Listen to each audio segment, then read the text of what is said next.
What's up, guys, and welcome to Press A Repeatedly. Justin Tomasello here. Chris Gold is not. He's off today, but I found two scrubs lying around to help me out. With me is my brother, a.k.a. Genji Glove, Nick Tomasello. What is up? And lovable fellow oaf, Butch Caramano. Hello, everybody. And we're here to talk about some games. That's right. I want to talk about chili, too, because today's Sunday, and therefore chili day. Yeah, well, it wouldn't be a Press A Repeatedly pod if it didn't start off with talking about what we've been cooking and eating, so... So, I usually buy the tomatoes that already have the jalapenos in them, you know, to, like, make chili with. Yeah. It's like the diced tomatoes, but I couldn't find them, so I actually... I bought a bunch of jalapenos, and I sliced them up, and I, like, took all the seeds out because I didn't want it to be too hot. And I cut everything up, put it in the pot, and then like I leaned over my sink, and I just got this face full of like heat from just like the seeds just sitting in the sink. Oh god! And it made me tear a little bit, and so not thinking, I like rubbed the tear from my left eye with. Oh no! Oh dude, it burned bad. Yeah. But I survived, and I can see out of my left eye, so I'm here ready to record. And also the chili is cooking right now, and it smells really good. Oh yeah. Let it simmer for a while. That's how it tastes really good. You ever hear of jalapeno hands? That's the real thing. It's like when you've been cutting jalapenos, and the oil from like the seeds gets into your skin, and you're supposed to wash your hands whenever you're cooking with garlic or anything spicy with cold water rather than hot, because the hot opens up the pores of your skin, and then the oil really gets in there more. There you go. Yeah, and I didn't know that for a while, and then like later at night when I'm going to bed and I take my contacts out, oh god. Yeah.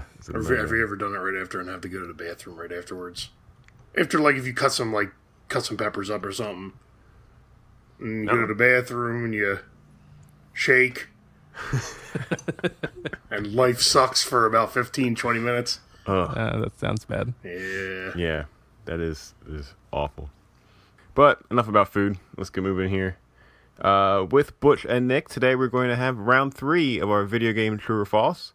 If you forget how that works, basically I read off a couple of statements. Butch and Nick take turns telling me if they agree with the statement and they think it's true, or they disagree and think it's false, and then explain why. So, about 5 or 6 statements to get to a little bit later on. But there's a lot of big game playing going on, especially with you guys. You haven't been on in a while, so let's hop right into it with Butch. What are you playing? Let's see. I've been playing Mario Odyssey. Finishing that up. I will 100% that game. I just don't know when. Yeah, I'm working on that too. It's going to take me too long. But other than that, I've been playing both Diablo 3 and Overwatch. Both started new seasons again, so I started doing that again. And that's about it. Other than I want to get Wolfenstein, but I haven't gotten it yet. Yeah, me too. Well, let's all talk about Overwatch a bit because we're all playing it. And I'll give you guys a quick PSA. Overwatch is currently on sale, half off. It's $20 for the regular edition and $30 for the Game of the Year edition. And this sale is going on until Black Friday, November 27th. And it's on all PC, PS4, and Xbox One. And again, this past weekend, it was a free weekend. So Butch suggested that I download it to try it out. And I'm really liking it so far. What's the Game of the Year edition? I'm not familiar with that. Like, is there DLC for that game? I mean, is there like expansion packs? Or? What it usually, if I could be wrong, but I know some of the things it comes with. Blizzard is very, I don't know how to really say it, like cross gaming things. Like, if you get that digital deluxe version or Game of the Year edition, whatever, like in Diablo 2 or Diablo 3, your character will get Overwatch wings. In StarCraft, you'll get a special skin for a couple units or like an emblem for your guy. I think that's all that comes with it is like those little bit of extras for the other games in their library. Yeah, I looked it up. It was kind of vague on Blizzard's site, but it said it just includes a lot of bonus content. But I know it's not like characters or maps or anything. Like if you buy the original version, you still get all of them too. But it's only $10 more for like a bunch of extra stuff. I mean, $30 for that game is really an awesome deal. I'm totally going to scoop that up this week. Oh yeah, I think it's worth every cent. Yeah, so we were playing earlier today, and we were kind of discussing, like, I've been vehement about my hatred of PvP games earlier, on this pod, but hopping right into this one, it just felt really comfortable. I don't know if it was just, like, excellent, controls and just really just creative, move sets for everybody. But all the characters are awesome, and it's incredible how well balanced they feel, even with how different they are. I mean, like, some people have abilities that not only are just like weapon abilities, but also movement abilities. Like Hanzo can climb up a wall, or Widowmaker can use her grappling hook and get on top of something, or Farah has like a rocket launcher, can literally like fly in the air. And you would think like, oh, some of these guys are going to be like, way easier to get kills with or whatever, but it's all pretty well balanced. It's impressive. It's definitely the most accessible shooter, like at least PvP shooter that I've ever played. Like it's very easy to just kind of jump in and play, and every character, you're right, has like pros and cons, and some are easier than others, but like for the most part, like every character is definitely viable, even if you're like not a hardcore, PvP type shooter gamer like me or you. It has a little bit for everybody, and I think I like that about it the most. Like, there's characters like your brother I know really likes Zarya, and she's a great character. I am absolutely horrendous with her. I have no idea how to play her, but it's just two different types of play styles, we adapted to the game differently, and I like it. It's something for everybody. Zarya's my girl, man. She's and she's actually one of the top used in pro games right now, but I am just awful with her. Yeah, it's funny because they're all so different, and not only in their moveset, but like the character design it's phenomenal. It like really, they have such like personality, even in just playing them. They only say a few things. Like there really is no story mode or anything in the game, but like you just kind of get to feel about each character and their temperaments and stuff.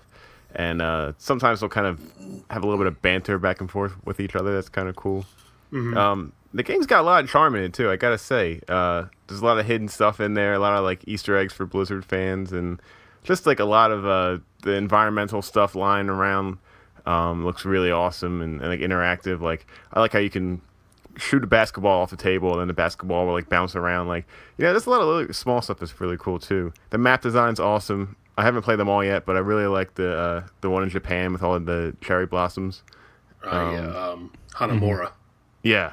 Yeah, it just looks so beautiful, and it's the environments work great for like I play Widowmaker a lot so far, and I like being able to go up on top of basically any building and like just snipe. Like you can get up there, with her grappling hook and use pretty much anything to your advantage. There's not really a lot of like invisible walls or anything holding you back. You can really use the environment to your advantage.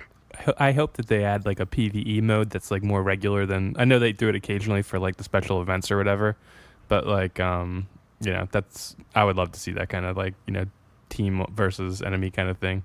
That's like my one complaint about the game, because it's so perfect for that. Like all the different characters like you're right, so much like character, and yeah, I don't know, they're so well developed. And I would love to use them in something other than just, like fighting other, I like to try different game modes with them. But yeah. Yeah, I was saying there should be like a story mode too, where you kind of like go through everybody and like, because it's pretty clear. I know from, there's been a lot of help with the animations that they made, the shorts that are fantastic, but they kind of dive into the characters a little more, and it kind of looks like it's split, of like good guys and bad guys, and they could go through all of them and like kind of pair them up in different ways, and like maybe at the end they all unite to fight one common enemy or something. I don't know, but like they have a lot of options, and they have the fan base for it. I mean, this game has been out for over 2 years, and it's still like constantly played.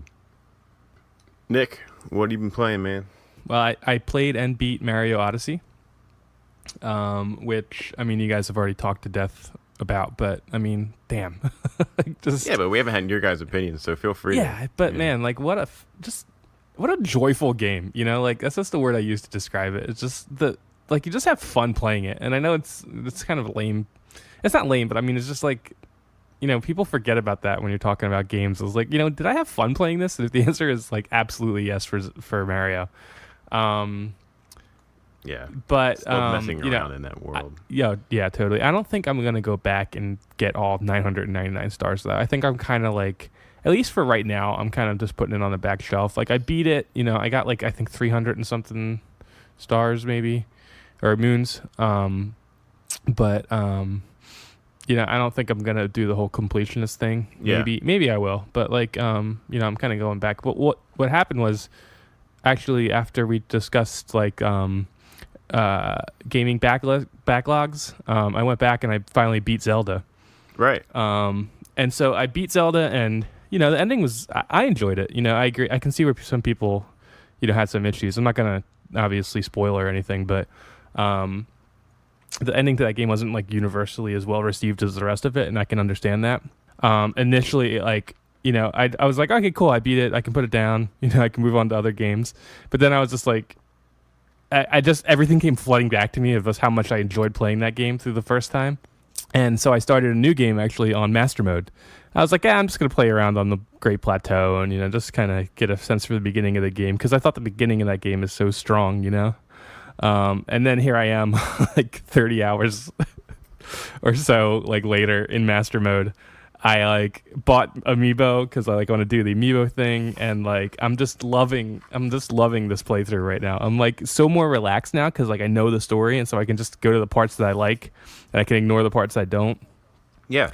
I'm gonna try and do a run like without the 4 divine beasts, because like that actually changes the end game a lot. Yeah, I heard that too. That the final fight is different if you don't go to the 4 beasts.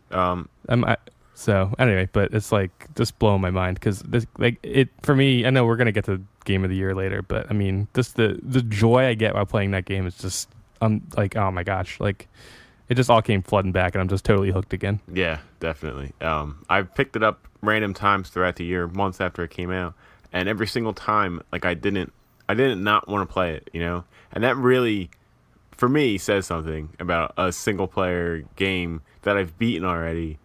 That like I will totally sink, a night playing into it and finding some more stuff because there's just so much to do in that game. Mm-hmm. I remember I was just like exploring this mountain that I had been to on my first playthrough, but like I took a different angle towards it, and I just found like all these different areas. Like I found like an apple orchard that was like secret, and I found like a patch of durian trees like in the area where they typically don't grow, and like I found this like secret like mushroom grove with like all these rare mushrooms growing in it, and it was like all in like the course of like one afternoon because I decided to take a different course than I normally do in an area that I've been to like 100 times. Like that game is like so packed to the brim with like little secrets and stuff. It's exactly, you're right. I mean, like every time you go back you'll get a different experience, and it takes time to realize that, like how well develop that game world is. And like I really encourage people to kind of go back through it, like but speaking of Master Mode specifically, it's kind of cool because it definitely makes combat a lot harder, and it's almost like painfully hard sometimes because you're just like breaking all of your weapons, and the enemies actually they regenerate health. So right. You can't just like kind of cheese them by like throwing bombs at them from a distance. Like, so like the first couple of fights, like you have to totally either like avoid fighting or be really creative about it. And I know like I had this one experience. I was telling Butch about this. In Master Mode, around the world, there's like these like floating platforms that they added, and it has like really tough bokoblins on it. But they're usually guarding like a treasure. So like you have to like kind of float down like with your paraglider like from an upper level. And so I found this one, it was like right over a waterfall. There was like 3 of them, 3 different platforms. And I like flew down over one of them. And like I was way too underpowered to fight these guys because they had like one-shot kill bows basically. But like the one I just knocked off with like a big sword, and he just like went floating into the water.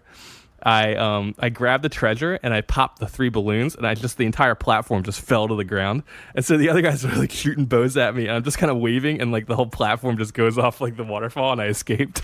It was like the most epic like escape ever. It was so cool. That's awesome. But yeah, I mean, I had to tell Butch, I was like, the craziest thing just happened. But but man, like every time you pick up the controller, you get an experience like that. Like, and it's just, man, like just a really incredible experience. Like, and I'm really happy I'm playing through it again. Yeah. There's so much to do that you don't have to do, but you want to. So that adds to it so much more. Like, I really love the champion's tunic that you get in the game. It lets you, it shows you the health bar, the enemies and stuff. But I just love the design of it, and I love wearing it. And trying to upgrade that is really annoying because you have to get the horns of like each of the dragons to upgrade it. And the last few times I've hopped on the game, I've just been working on that. And I'm trying to literally like chase after these dragons in the sky, and the one of them, there's one that you see all over the place, and of course that's the one that I already did. I don't need it again. But the other two, I'm just having a hard time finding them, and when I do, they're so far away that by the time I get anywhere near them, they're already gone, and it's just such a hard thing to do. But I really want to upgrade this, to get this upgrade. It's just really fueling me to keep going, and and then on top of the world being so huge that if I'm following a dragon somewhere and I lose track of them or whatever, I look down and I'm like, oh, where the hell am I? I haven't been here before yet. So then I'll explore that. It's just endless fun. It really is. Yeah, and that's a good point that you bring up, because definitely through my second playthrough, my goals have changed, and part of my goal is to upgrade the armor. The first playthrough is I just want to get the 4 divine beast and beat Ganon, and do the storyline stuff. But now that I'm kind of on my second playthrough, I can be all right, well, I did that, so why don't we focus on the stuff I didn't do, upgrade the armor or get all of the temples. So it's just cool that your goals can shift through your other playthroughs, and the game's wide enough to accommodate that. Yeah. But other games I've been playing, I actually got the new Metroid game, Samus Returns. Oh yeah, I still haven't got this yet. Man, I'll tell you what, it is not doing it for me. Really? And I'm shocked by this. Yeah. So Super Metroid is one of my favorite games. I remember sitting down and beating it when I was in college. Actually, I came back and got an emulator version of it and just kind of played through it. And it's just that game is I think Chris was saying, he's it's a quote unquote perfect game, and it is. I mean, it's pretty amazing. But the nice thing about that game is it's very moody, and you kind of go through it and you're kind of experiencing all the different levels and all the different secrets. But you can kind of take your time. You don't feel pressured. So this new game adds this new mechanic that all the enemies will kind of dive bomb at you, and so you have to time the melee attack, and then you can shoot them. If you don't do that, then it's takes 100 hits to to kill the enemy, where otherwise it would take just one hit if you time the shot right with the melee attack. But that makes the entire game very combat focused and very twitchy. And you're so focused on the combat, oh, here comes a dude. All right, get ready. And and you're just making sure you time your a melee attack correctly, that I feel it totally took me out of the world. I just don't feel that same mystery, of exploring it I did from the other Metroid games.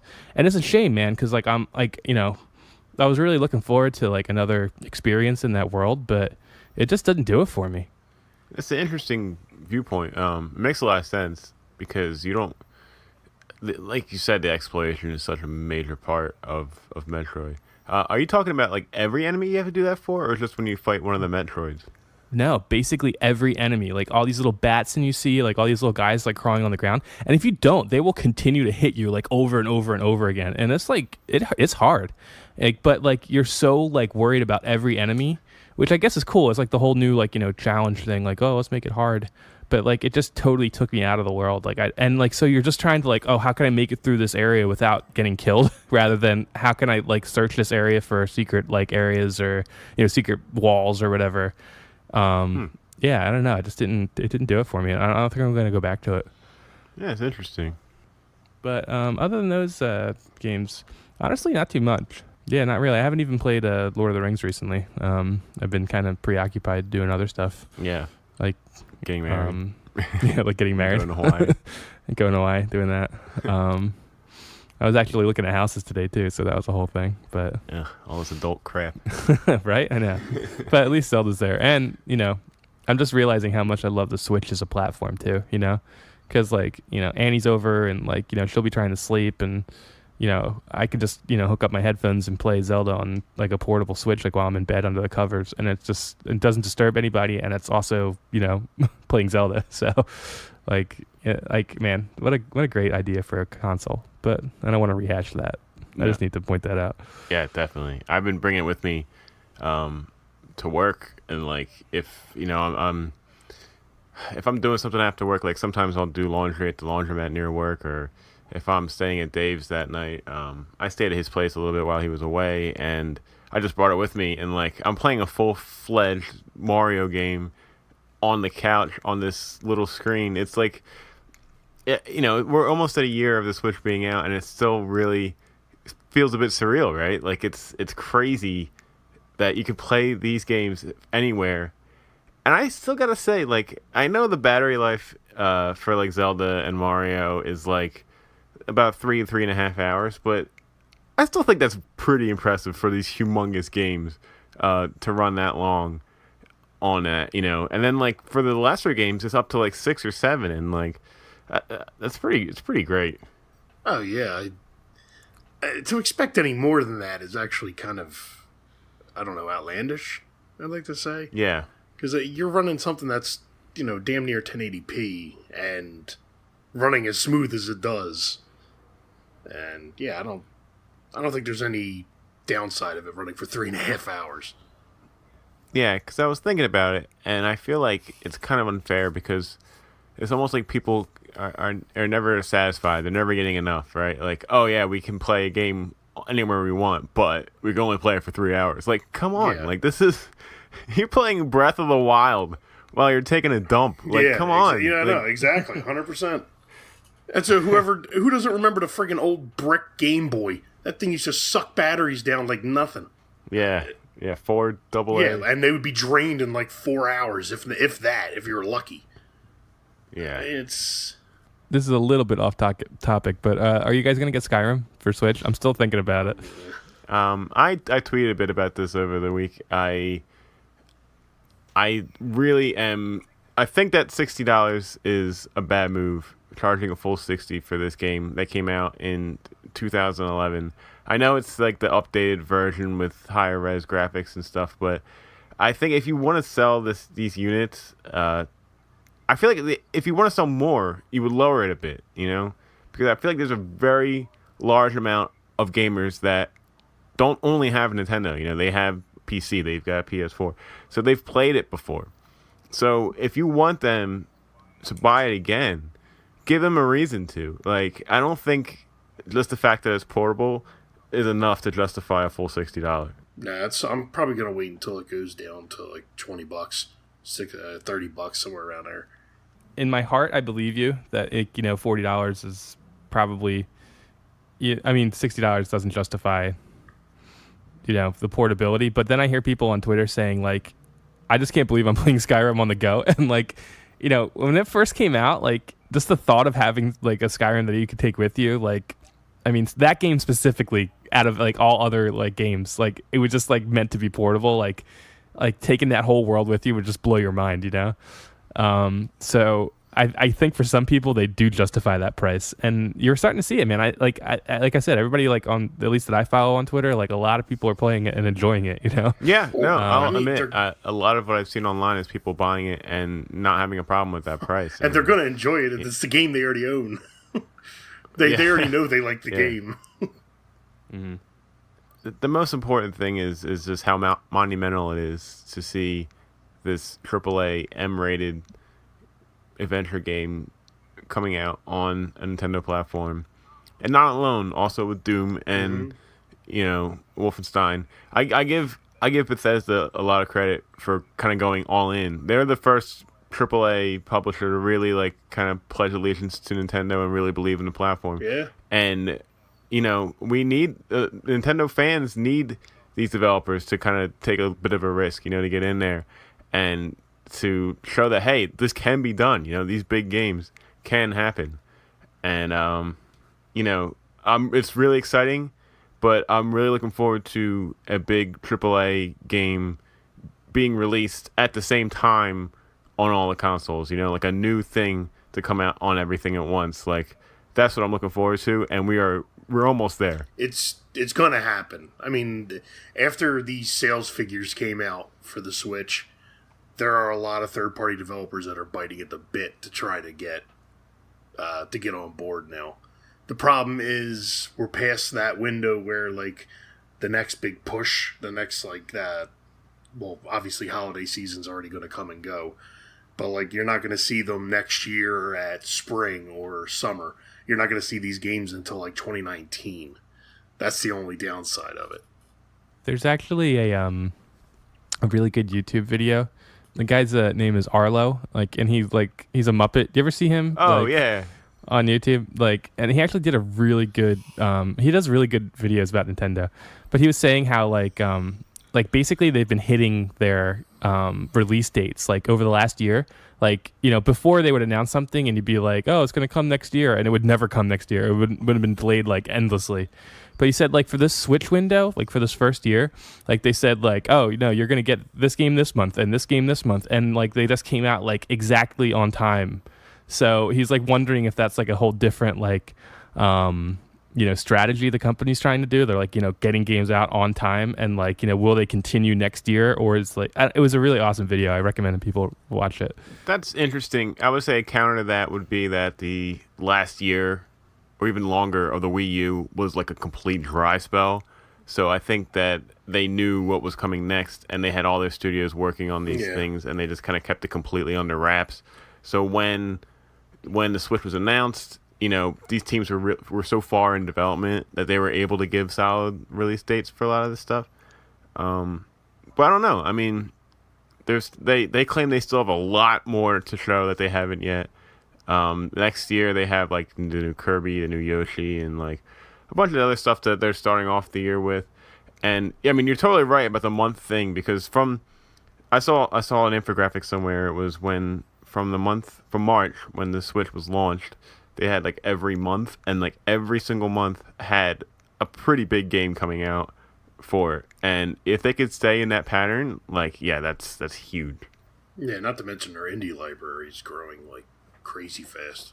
Yeah, they're getting so many an influx of people that want to be on the Switch that they have to start turning some down, which is crazy. It's good news. It's kind of sucks, but it's also really good news that they have this much interest in trying to get on that platform. But Justin, what are you playing? So I actually played a lot this week. I'll start with, I picked up Hob from Runic Games. Oh yeah, I want to hear about this because I love that developer. R.I.P. Runic Games, by the way. I'm so upset about it.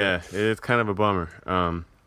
But I guess Hob is their swan song. It's this adventure game, top-down adventure game. You're playing as this little cloaked robot guy.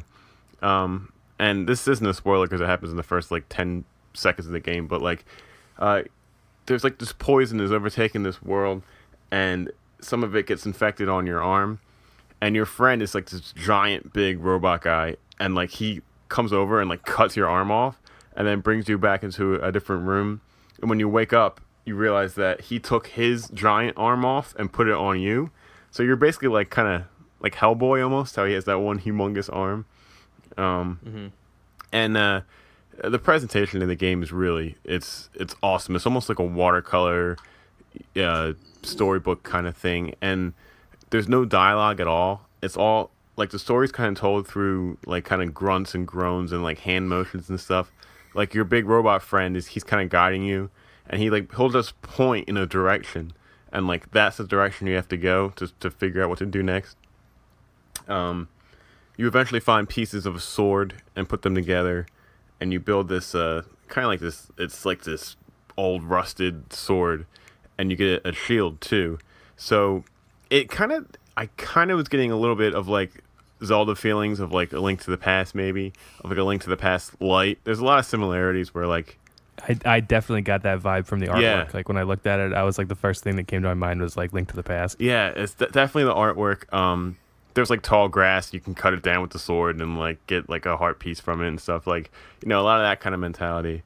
But early on, I was actually kind of unimpressed because there wasn't a lot to offer. I would explore this whole area for a good 20 minutes and find absolutely nothing. Like, there was nothing rewarding. There was really no point of me doing what I was doing. A lot of figuring out where to go was kind of like, as cool as it is to not have dialogue or anything, it also is very easy to get lost. And I found myself kind of like staring at the map, like, where the heck am I supposed to go right now? Like, I got confused quite a lot pretty early. And as much as I like the watercolor look, the textures felt a little bland. Like, I'm playing on my computer, obviously, because it's only on PC, but I blasted all my settings up to like highest quality of everything, and it still didn't look that great, and that was kind of a bummer too.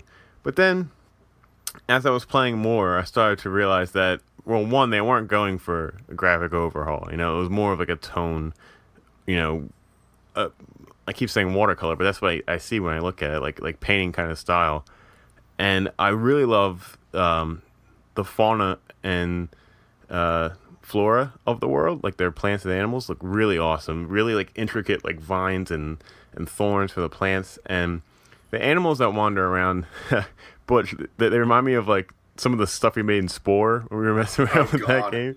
Yeah, but they're like really weird looking, but really cool. And there's like, you know, little tiny guys running around, but also like these giant like giraffe like things that are just kind of walking around in the background. They walk right by you, that won't hurt you. But there are also enemies, of course, and the combat's not. It's serviceable. It feels good. There's nothing special, but it feels good. You have your shield to block. You can dive out of the way. You have your sword to attack, but you also have your giant robot arm that you can use to punch. And the punch isn't so much as an attack as it is like an exposure move. So like, you could kind of punch an enemy in the face and then he'll fall over on his back, and then you can kind of just slice him up with your sword there. So that kind of really, it adds a little bit dynamic to the combat, but again, it's nothing crazy. And the more I was playing, I was starting to get a little bit more into it. It definitely starts slow, but I'm in the first dungeon part of the game, which is like this kind of desert world with like these like electric shocks that keep coming down. And you know, again, I was saying earlier that I didn't think the game looked that great for graphics and everything, but then I noticed that a lot of this game's brilliance comes in. It's like lighting effects and particle effects. Like, some of the stuff like the lightning bolts that come striking down look really great, and the shadows of everything. Like, I was up on a catwalk earlier, and like the sun was kind of setting in the background, and I looked all the way down the bottom left side of my screen was like my shadow. It was like, you know, 3 or 4 platforms down, but like still visible all the way down there. So that kind of stuff looked really awesome. You gotta give the team credit for that. And you know, I'm only a couple hours in. It did start slow, but it's picking up, and I'm getting more into it. You can find these orbs like hidden kind of throughout the world, and you can use the orbs to buy upgrades. Like, you can buy more moves for your character, or upgrades to your arm. So like, it's kind of like a tree you can build off of. And yeah, it's really cool. You guys should check it out. Nick, I think you would like it a lot. Mm-hmm. Is it like open world? There's a big map that you uncover as you walk. You know, like, it's all foggy on the map in the beginning, and when you uncover some areas, it'll unveil on the map. There are a few fast travel locations, but it's not really that. Like, there's kind of like paths that lead you to different parts of the map. You can't really exactly go anywhere anytime, if that makes sense. It's got an awesome atmospheric soundtrack that like really feels good. The other night, so I'm getting pissed off because I come home from work and I'm so tired. I don't want to play video games, and like, that's kind of my only time to play, you know. So that's why, like, last week on the show, I barely played anything, and it was like really annoying. But the one night I came home, I fell asleep at like 9 o'clock, like really early, and I woke up at like 12:30, and I was just like completely up, like I was wired. So I just played Hob for a couple hours, and like, you know, to play it like at night with like the lights off and like this eerie soundtrack, and like I really got into it. And that second time playing through it really like kind of turned my opinion a bit on it. So, yeah, check it out. Like, it's pretty awesome. Yeah, it looks pretty good. Yeah, I think I will. This is a surprise. I played some virtual reality the other day. Really? Yeah. So I was at a bar on Friday night, and this guy, I guess, he bought the HTC Vive, and he's making a business out of it, where like you can hire him for parties, and he'll bring his whole rig to wherever you are, and like you pay him like however much for many hours, and he has like a whole Steam library full of games, and people just take turns trying it out. And I was like, oh, this is pretty awesome. I really want to see what this is all about. And so I played this game called Space Pirate Trainer, and you're in like this grid area. It's just it's a first person like shooter thing. Like these little robots kind of flow on the screen, and you gotta take them out. But the HTC Vive has these controllers that I think are sold separately. But like when you so I put on the helmet, and then like you see the controllers in your hand, and each of the controllers has like a jog dial on it, and you can use your thumb to select a different gun with that jog dial. And when you select it, the gun like transforms in your hand to like a different kind of gun. And like it's awesome. Like it was really cool to be able to just like have, all right, my right gun's shooting like a laser bolt, but my left gun's shooting like a machine gun. And I gotta say, man, the 1-to-1 like felt really good. Like I was just kind of aiming with my hands and just kind of taking out these guys as they're coming in. And then also there's a mechanic in the game where, so you hold, while holding the controller, you lift it up and go behind your back, and then you pull it back down, and you're holding like this giant laser sword. And if you do it with your other hand, you're holding a giant laser shield. So you can like physically like block with the shield and then swing your sword if you want to take out the enemies that way. It was really cool, man. Like it didn't have much to it. Like that was basically the whole game, and like you're in like this kind of 5x5 foot grid or whatever that you have to physically dodge their attacks. Like there was a couple times where like the bullets come at you and they're really slow, but they get bigger as they're coming closer to you. I had to literally like duck onto the ground to like avoid the shot, and then like kind of swing my arm up and then shoot the guy out of the sky. It was really awesome. I was kind of impressed. Like it's not a fulfilling experience. I don't think I would go buy one of these things, but to play it somewhere like that, hell yeah, it was awesome. I'm looking up screenshots right now. It actually looks really awesome. Yeah, Butch, you would freak out, man. You have to try this thing. It's like you, the thing you're looking through it. Can you still see the world around you, or is it just a shut off view? You mean? Can you see the real world, or yeah, like, the real world? No, dude, you see any direction you look is in the game. It's you in don't the see game. anything. Okay, no, I was trying to figure out if it was VR or AR, the augmented reality stuff. Oh yeah, no, it's full VR. Okay, it was VR. And he had it hooked up to a monitor at the bar, so people could watch, like, see what I see, basically. Oh, that's cool. That's really freaking. That's a great idea on that guy's part. Good business idea, right? Yeah, that was an amazing idea on that guy's part. It was, but his prices seemed a bit crazy. It was like $300 for 3 hours or something. Yeah, think about that. That's like maybe in 2 or 3 like sessions, he's already recouped the cost of like everything. That's what I was telling him. I was like, because it was funny.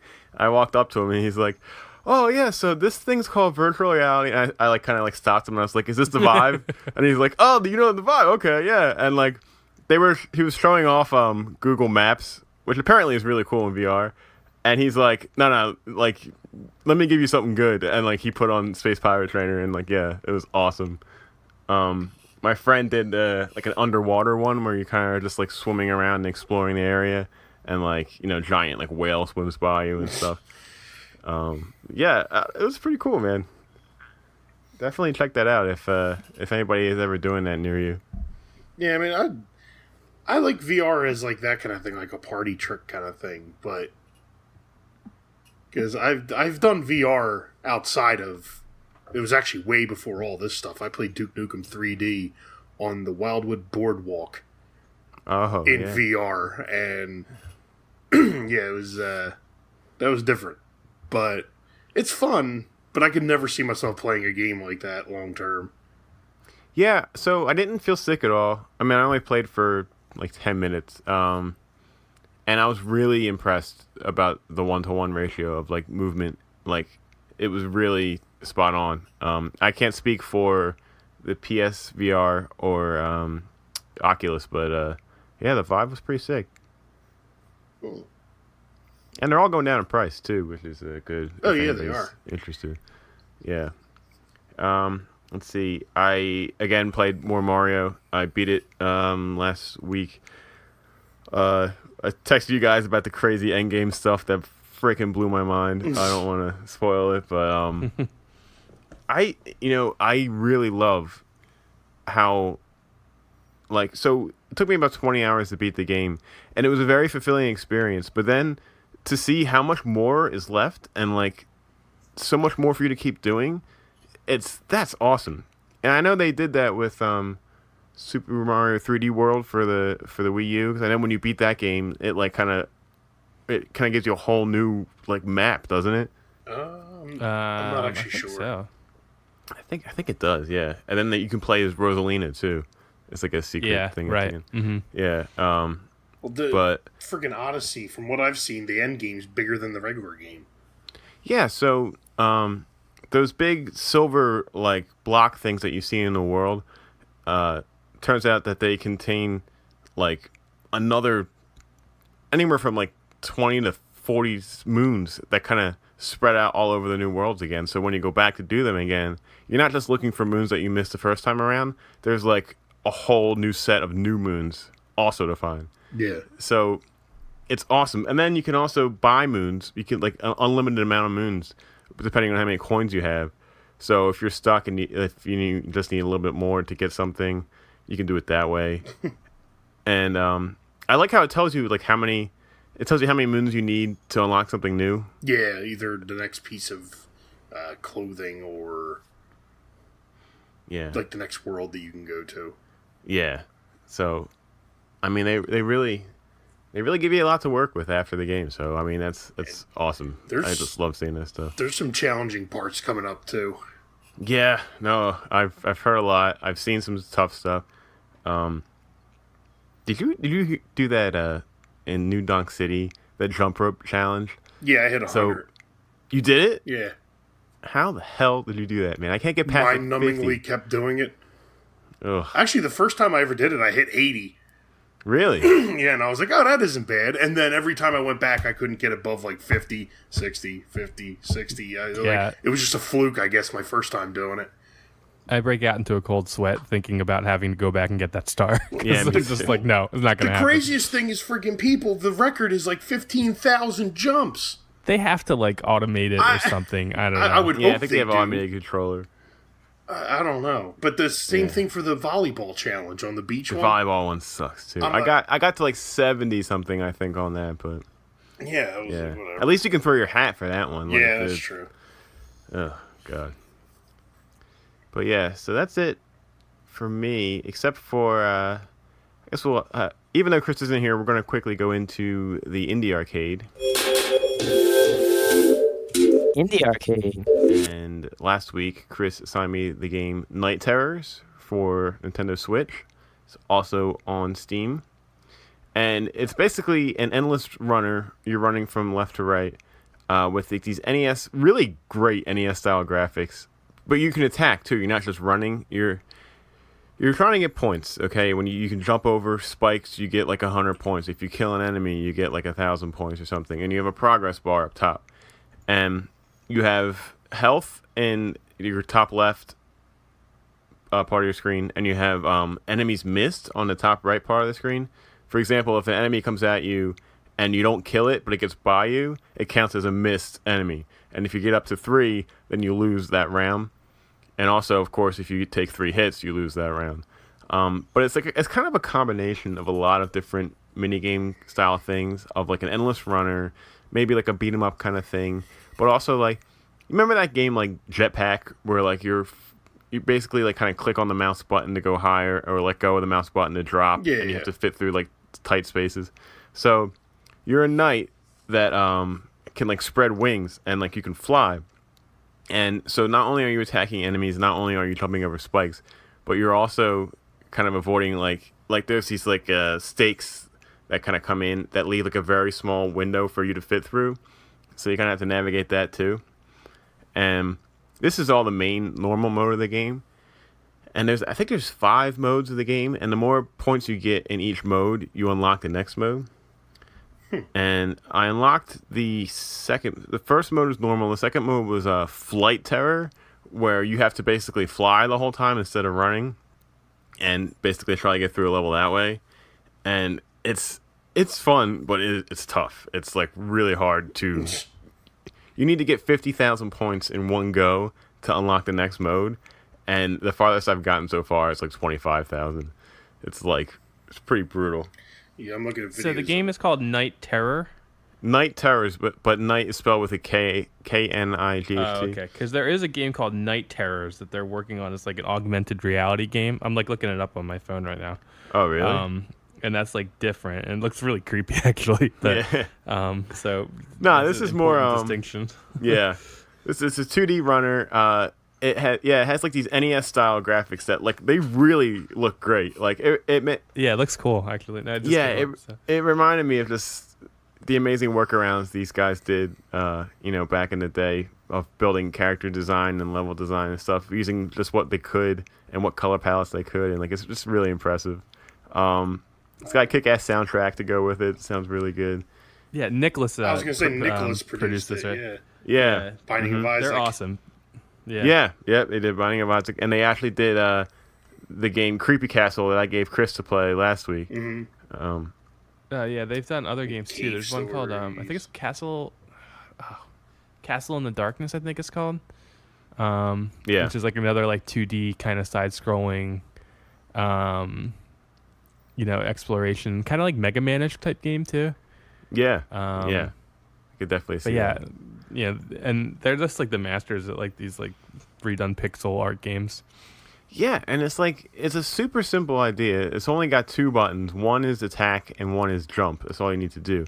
And they're mapped in such a way where you can use like the D-pad and the A button. You can use the R or the L button. You can use the ZR or the ZL button. Or you can even just tap the screen to do it. And it's interesting because I thought when I found out you could tap the screen, I was like, oh, is this game on phones? Because it totally should be. It would work perfect on a phone. But as of right now, it's not, which is really interesting to me. I wonder if they will, because it works perfectly for a mobile game. Like I could have gotten it on Steam, but I was like, hell no, I'm going to get it on the Switch. I can like lay in bed and play this game. It was perfect. And it's got a pretty great sense of humor too. Some of the enemy designs are really great. Like it starts off like, you're fighting like flaming skulls and bats and zombies and like stuff that makes sense in a fantasy world. But then the farther you go, like there's like a green alien and a UFO. Like no reason for that to be there, but it's pretty great. But yeah, it's addicting. The one problem it has is that this is one of those games that benefits from like that when you die, you just want to like go back and get started and do another run.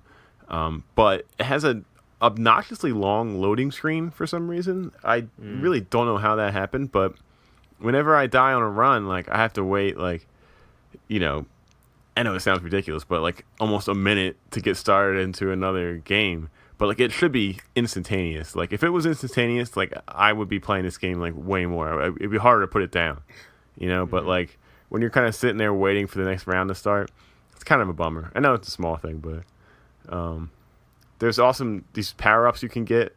The more points you get, you start to unlock stuff that help you do better in the game. Like for example, you can unlock an extra heart, and if that shows up and you get it during a run, it'll give you 4 hearts instead of 3. You can get like axes that you can throw when you attack, like or a boomerang that'll come back and forth when you use it.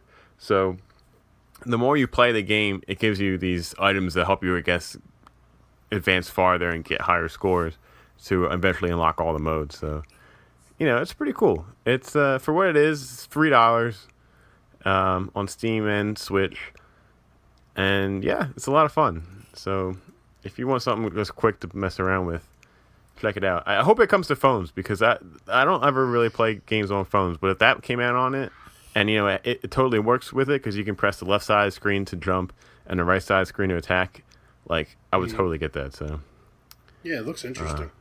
Yep. And quickly, I will assign Chris his game for next week, which is also on the Nintendo Switch. And that game is Bulb Boy. Bulb Boy. Bulb Boy. Bulb. One gloomy night, Bulb Boy wakes suddenly from a frightening nightmare to discover that evil has overshadowed the Bulb House. His family has disappeared, and there are horrid monsters lurking in the shadows. Gather the courage and use his glass head to save everything he loves. The hell? Hold on. I love the art style in this. Yeah, it's great. It's a it's a 2D point and click horror adventure game with a boy with a glowing head, and it says, "All right, it's a bulb." And it's got a lot of puzzle solving, and basically just a lot of the artwork is really awesome. It was kind of like a storybook or something.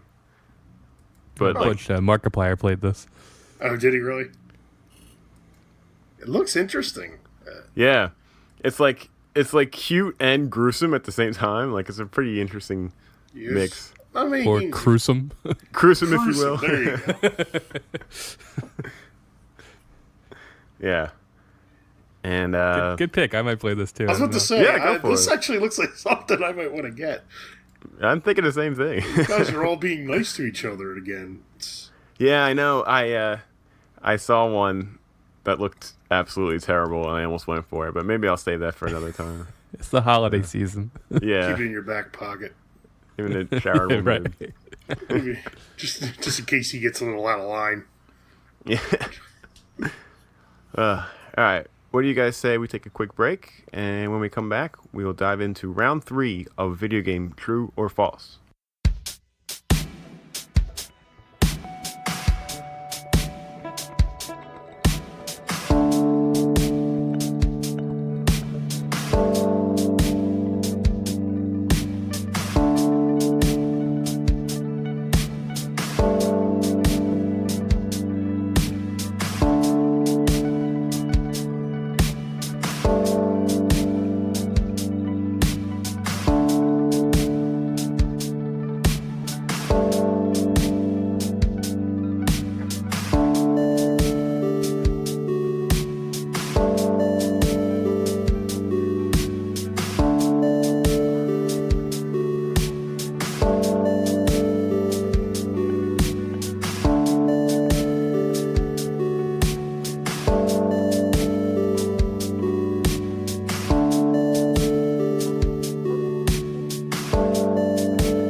Welcome back. It's time for me to ask Butch and Nick some video game true or false statements.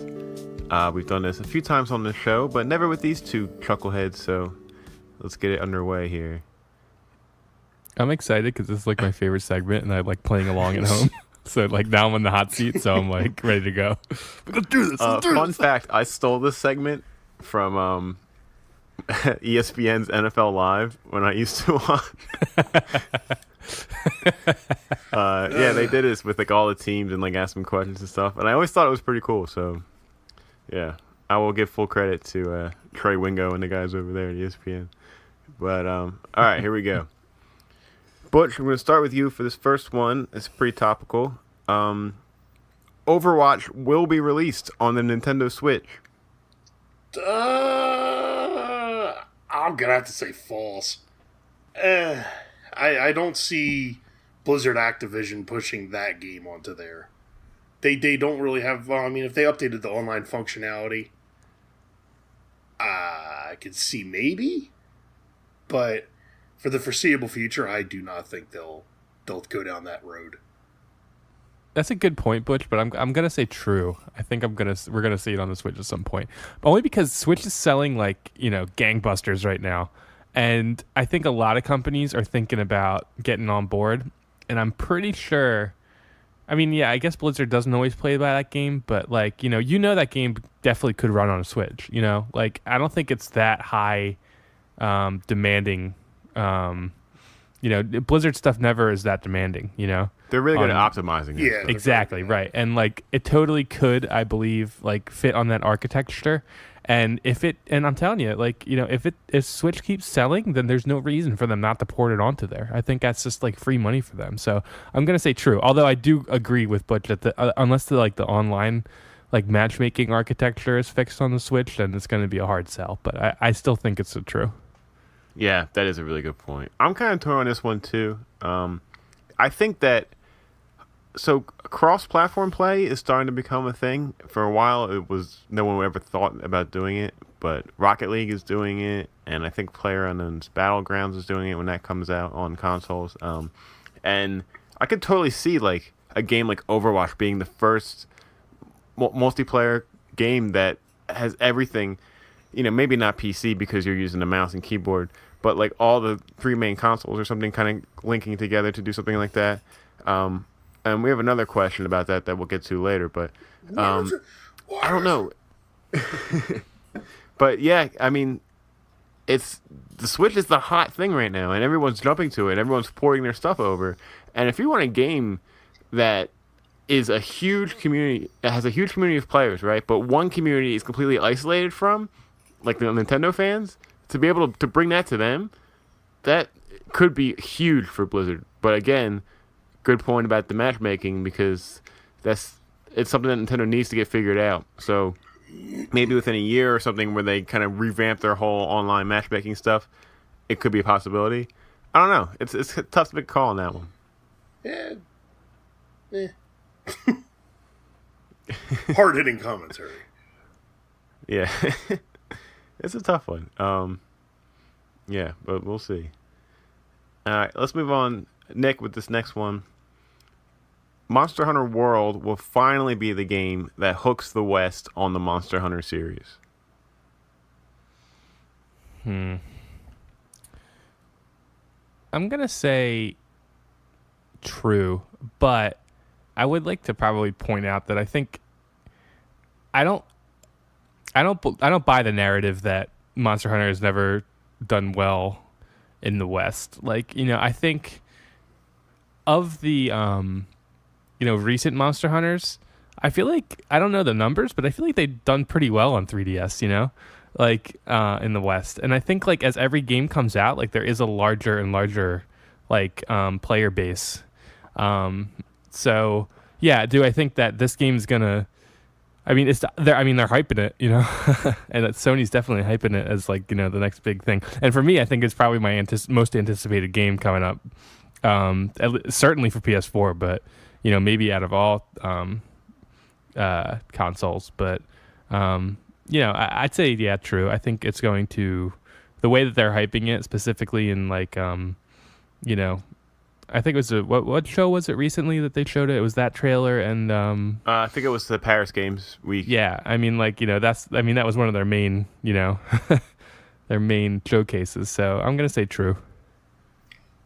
I kind of agree with them people who like Monster Hunter, it seems like there's a good bit of them here, but I actually just Googled their sales figures, and I mean the highest sales they had is Monster Hunter Freedom 2, apparently. Or no, sorry. It was a PSP Monster game, Hunter, I think, right? Sorry, Really? Monster Wow. Hunter 4 Okay. was the best. Sorry, I didn't scroll down far enough. Oh, never mind. Then yeah, so that was the But latest one, I mean, right? 8.2 million sales. That's not that incredible for a game. But it's But not... still, that's not like a niche audience. It's not like an abysmally small number. That's U.S. and U.K. numbers? Yeah, I believe so. I think it says... Or maybe it's everything? I thought it was separated out. Never mind. Discard everything I've said. But regardless, a Westerner's gaming point of view, and I'm the exact opposite of most, is most Western gamers tend to not like grinding as much, where it's just like mindless grinding. Like, there's an old game, Lineage 2, and that game is literally nothing but grinding, just killing massive amounts of creatures. Korean Just keep MMOs going, for the going, win, going. man. Yep, exactly. It's the Korean MMO recipe. It's just grind. And Westerners tend to not like that as much. But, I mean, I can't believe their numbers would be that low that they need saving. But then again, Monster Hunter Stories only sold 1/3 Yeah, but that's like an off-brand, you know? It is. Which, believe it or not, that's yeah. another game on my to-do list or backlog. I would love to play that game. Yeah, I love that game so far. I haven't given it enough time, But as far as it bringing people to the series, I mean, if you haven't liked it yet, I don't think this is going to change it, because it still seems like just a Monster Hunter game. well, the idea is with this one is that they are making tweaks that would make it more friendly to the Western audience specifically. Like, for example, in Monster Hunter now, you know, when you heal, like, your guy, like, flexes for a minute, and then, like, that's, we hate that, but, like, they love that over there. So they're getting rid of that here. They're really upping the, there is a, the Gunman class for the Monster Hunter, some of the more recent ones. Yeah. They really like updated that to make it feel like a third person like shooter kind of thing that we're more used to here.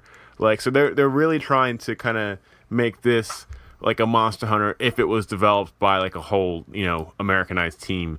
So like they're making little switches here and there just to kind of try and get us, I guess, to play it more, which I understand, and I think it's a good move. But will it transfer to, like, the game's a phenomenon in Japan. It's not just a good selling game. Like, it's a system seller. Yeah, it's like one of their top selling games. Yeah, so I don't think that it will ever be that big here, no matter what they do. But I do think that these tweaks in this game will get people who haven't played the ones before to try it out. So I think it's a step in the right direction. Yeah, I definitely think it'll help. But I don't know if it... See, honestly, I'm not going to lie, I haven't really done that much research on it. Yeah. Yeah, watch some videos. It also looks a bit grittier, and like a lot of the camera work from like behind the back, you know, when you're in third person, looks like something out of Mass Effect, other than like, you know, Monster Hunter. So they're definitely doing some work to really try and localize it. I mean, I'm more than likely getting it if that's any indication of. Yeah, I mean, honestly, I think it's going to be the next big thing that we're all playing together. Yeah, I still don't know what Capcom's doing with Nintendo-wise and why they're not really getting on board with the Switch yet. But who knows what they have up their sleeves for that. I guess they're taking one thing at a time. All right, Butch, this next one, this is kind of like a personal one for everybody, but a year from today, I will own a 4K television. And, like, I, as in you, do you think you will own a 4K television a year from today? Would you bundle in a 4K monitor to that as well? Yeah. Because I could see myself buying a 4K monitor. I don't see myself buying a 4K television, because anything you have other than Blu-rays and stuff, if your cable box can't display 4K, so there's like no real reason to have a TV unless you're a movie buff, and I can understand that for people that are. Right. I am not, so I would more than likely buy one if I got a new PC that was 4K capable.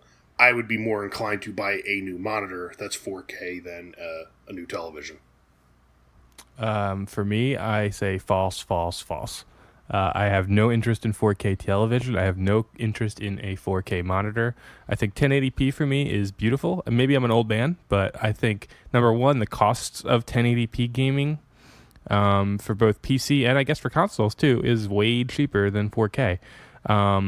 You know, I have zero interest in the new Xbox or the new PlayStation. I mean, would it be cool to look at those games in 4K? Yeah, it would be, you know, but like I feel like the libraries are so small. And, like, the type of games that I play, like, I'm not playing AAA monster games that often, you know? I played Destiny and I played Mass Effect, but, like, the games I play, I'm totally happy with it at 1080p. Also, which, by the way, even if I had the computer that could play at 4K, I know I could play it at 1080p with a way better frame rate, which to me is probably more important. Right. So, yeah, it does not justify the cost for me, so false. I will not be investing in those. Yeah, it's interesting. You know, the Xbox One X just came out a week or two ago, and I'm hearing reports that like a lot of these games, you basically have to choose if you want 4K resolution or 60 frames per second. You don't get both. And that's like, I mean, maybe it's just now because it's still kind of early, but like that's crazy to me that even after all that, even after buying this like $600 system and after buying a 4K TV, that you still can't get a full 60 in 4K. Yeah. That's getting 60 frames a second with a 4K resolution. That takes a monster of a friggin' setup. Yeah. Yeah, it just doesn't justify the cost for me. I don't know. And for me personally, like a lot of people, of course, and they're totally allowed to want this, but they want the best. They want their game looking the actual best possible that it can. But, I'm playing Horizon Zero Dawn on my original PlayStation 4, and it looks fantastic. Like, I don't feel like I need to upgrade that from what it is right now. I'm still blown away by what they're offering here. So, I guess, again, it's probably a personal thing, but... But remember, we all said that about, like, Nintendo 64 graphics. Yeah. We all said that about GameCube graphics. We all said that. None of us ever want the next best thing until the next best thing is readily available. And that's regarding their early sales for the Xbox One X, there's always going to be that people that want to be on the vanguard, There's always people that want to be like, oh, I have the latest, greatest. I have, like, the greatest tech, But I just think... after that initial subset like pewters out, like you're not going to see any more sales. Like I just don't think it's going to be as. I mean, you got, like you said, you got the Vanguard ones that came out already, and then you're also getting, Timmy friggin' jackass kid who friggin' his parents. What do you want for Christmas, little Timmy? I want a $700 system, and their parents do it, and. I'm not downing you if you had a kid and you bought. No, I think we all joking. know a Timmy freaking jackass kid from growing up. Yeah, I still fight them in every game I play. So, and yeah, I mean, you got that push. You got the guys who want the latest and greatest push. But I mean, Xbox in general has been kind of petering out a little. Yeah. Because their exclusive titles are kind of falling flat on their faces right now. Yeah, well, we talked about that the last time we did a video game True or False, is that, they're putting all this effort into this awesome, powerful system, but they need the software. The software sells. Yeah, they're concentrating on hardware where software is the issue right now. Yeah. I always think about how the Switch launch would have went if they didn't launch with Zelda, if that did come out on the Wii U maybe like a year before. And it's like, I think it's night and day. I think that system owes more to Zelda than it really thinks it does. Oh, 100%. I wouldn't have got the Switch when I did if Zelda wasn't part of the package. Yeah, I probably wouldn't have got it until Mario came out. Yeah.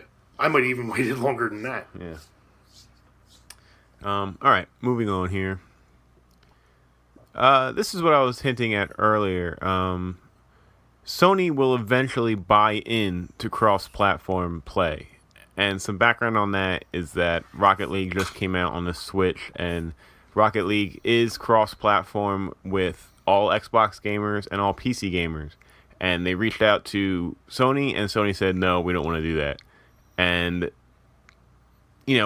why would they? Because they're as of the moment, they're like winning the whole race and everything. Why would they ever want to try and, give Xbox something to work with or whatever?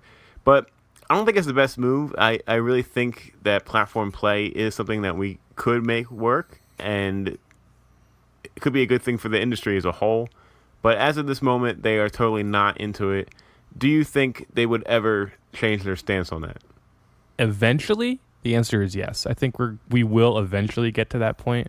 But I don't think that time's going to be for a while. I think right now, I think Sony's right. I mean, they have no incentive to do it. I mean, all that's doing basically is saying, yeah, sure, please buy from our competitor, Right. So, it makes sense from a business standpoint. Do I like it? No, of course not. I wish we could all play games on whatever console we choose, but, got to be realistic. It is a business, and, they're not going to hand that over. However, I do think that large video game companies in general are going to have to start being creative about their ways of funding, of creating revenue streams. I think the market of video games, this is a whole bigger point that might be a whole different conversation, but I think that we're kind of gonna hit like a point where like we're gonna saturate our player bases very quickly. There's not gonna be more people playing video games. I think we're getting close to that point. So what are they gonna do once we max out? Are they gonna increase, like how are they gonna stand out from the crowd? I think eventually they will get to that point where they have to accept the fact that they're going to have to spread out their resources amongst their competitors. Kind of like, I'm trying to think of a good analogy, but other businesses, they'll have to start competing with each other, so they'll have to start making it more attractive. So it's like, oh yeah, of course my console can play with other consoles, so why don't you come play with us? But I don't see that happening for a while. An interesting side point to this, I was listening to a podcast, I think it was Kotaku Split Screen, and they were saying there was a company, I can't remember what game it was, but like players apparently just woke up one morning and they found out that they were playing with people like from the Xbox, like with PlayStation, and it was like totally accidental. And then they apparently fixed it and they turned it off real quick.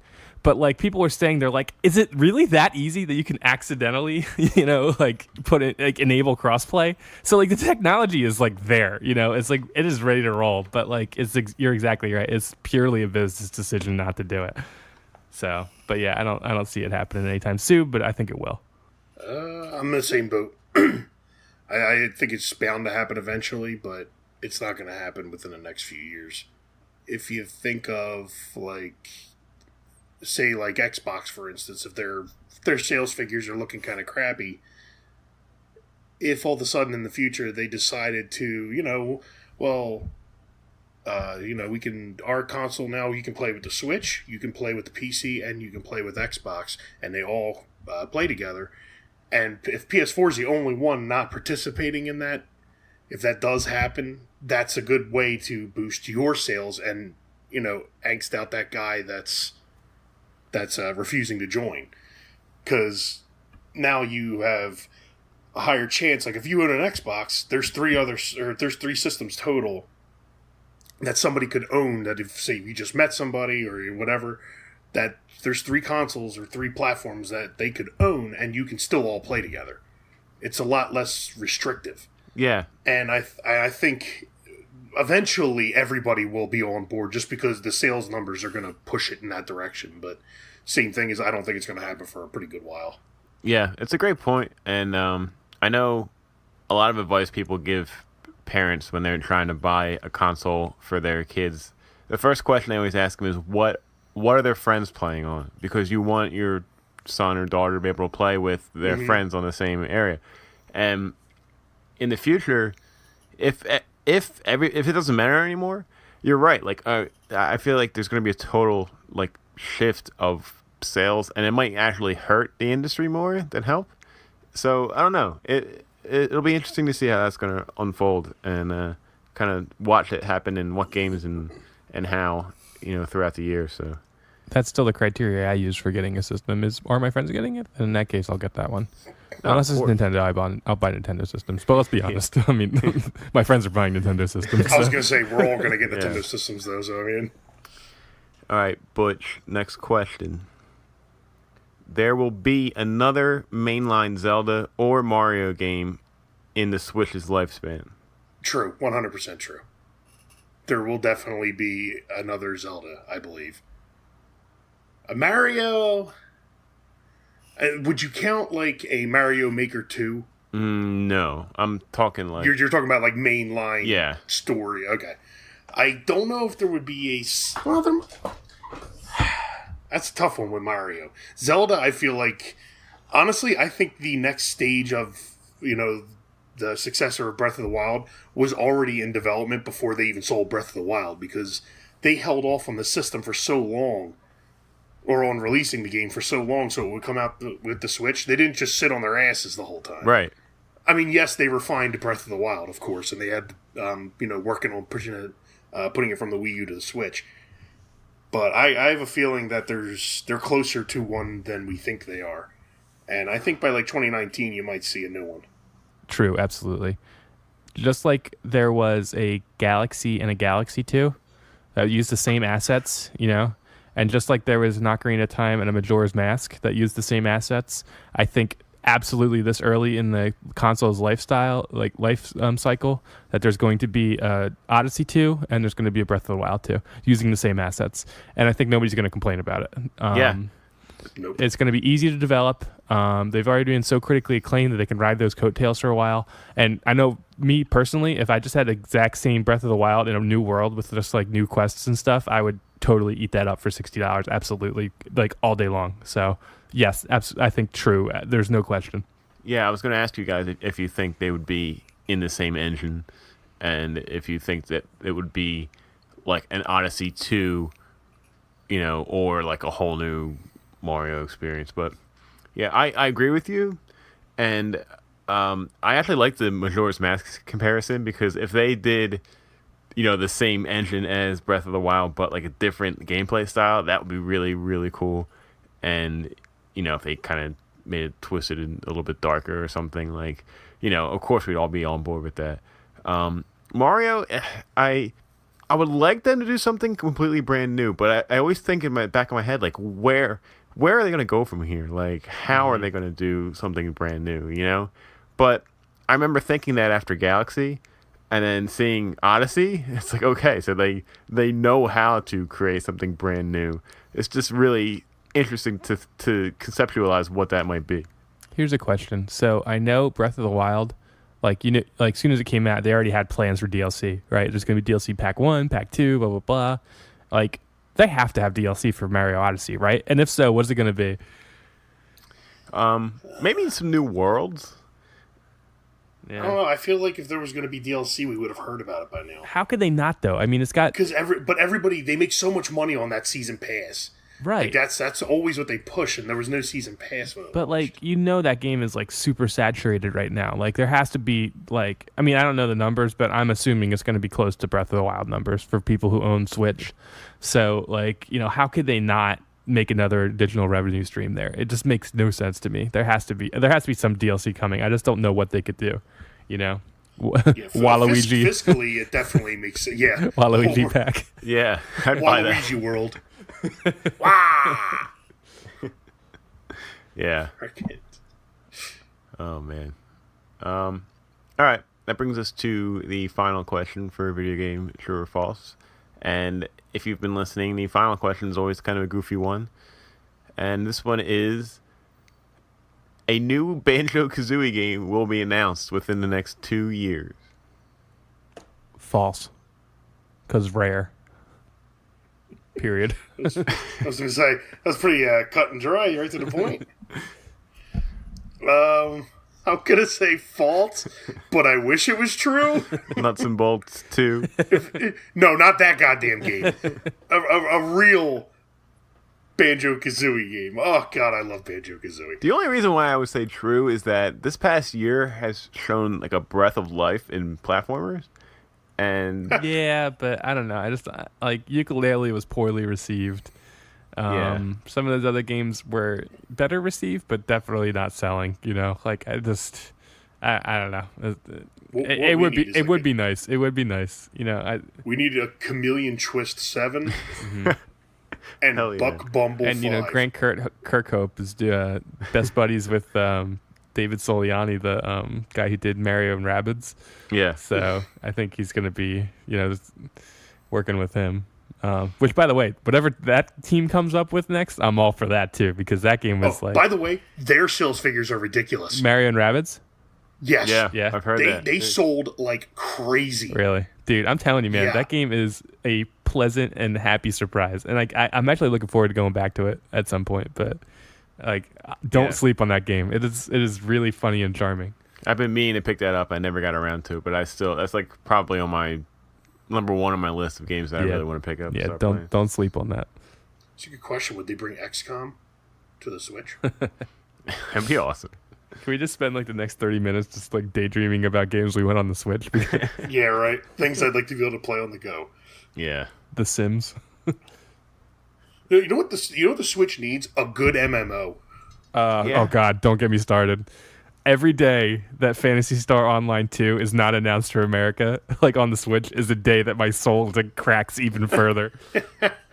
You know what makes me mad? It's announced in Japan. Like, it's already out. Like, you can play it on, I think you can play it in Japan right now, or at least it's been announced for Switch in Japan. So, like, please, just localize it. There's no console locking. You can go play. I You're know, not going to be able to. You're not going to be able to understand any of it. No, I can't read any Japanese. So I have to, like, kind of go through the menus and stuff. I don't know. But, dude. You got to befriend a Japanese person that speaks very well. That and reads it very well. I would like that Dragon Quest MMO to come out, but. Yeah, that sounds pretty cool. Anyway, sorry for derailing the conversation. No, of course. This is what it's all about. It's I'll tell you what, this year, I was worried that this year would be, nothing but punches, but then, like, the next year is going to be really weak. But even if it's kind of dry on the first-party front, I think a lot of the third-party interest generated this year, and, of course, that amazing indie support will be enough to keep it going while the mainline first-party teams are working on some other stuff. So it's going to be interesting, and, I'm excited for the ride. Absolutely. Yeah. You guys take a look at that Game of the Year balloting stuff yet? Yep, looked at it. It's A little bit, not too much. yeah, it's fine. You got plenty of time, but I'm looking at the lists and I'm trying to put my own list together, and I have my top 3, like, that's probably locked in, but the rest is really hard to lay out. I really wish I had more time to play games, because I would have loved to play like Nier Automata or Neo. I really would have loved to play those games and like have them factor into my decision, but it is what it is. I am who I am. I played what I played, and I can only make my decisions from there. So, Quit your job. All right, guys, listen, thanks for being on, man. This is always a lot of fun. my pleasure. Great time. Yeah, thanks for having me. Yeah, we'll have to make sure Chris can't be on more often. Yeah. Well, don't worry. I'll make sure. Gonna make myself a bowl of chili now. Yeah, I bet It's getting time. ready to go. Yeah. All right, let's get out of here. That about wraps it up for this week. Remember, Press A repeatedly posts new episodes Mondays on iTunes, Google Play, and Podbean.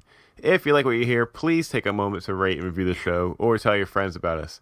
It helps other people find the podcast and will really help us grow. And thank you to all who have rated, reviewed, and subscribed so far. We love you. You can follow us on our Facebook page and Instagram at Press A Repeatedly.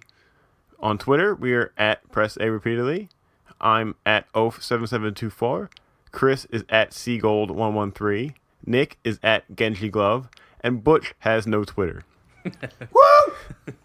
You can email us any questions, comments, or maybe some of your true or false ideas of these past statements at parpodcast@gmail.com.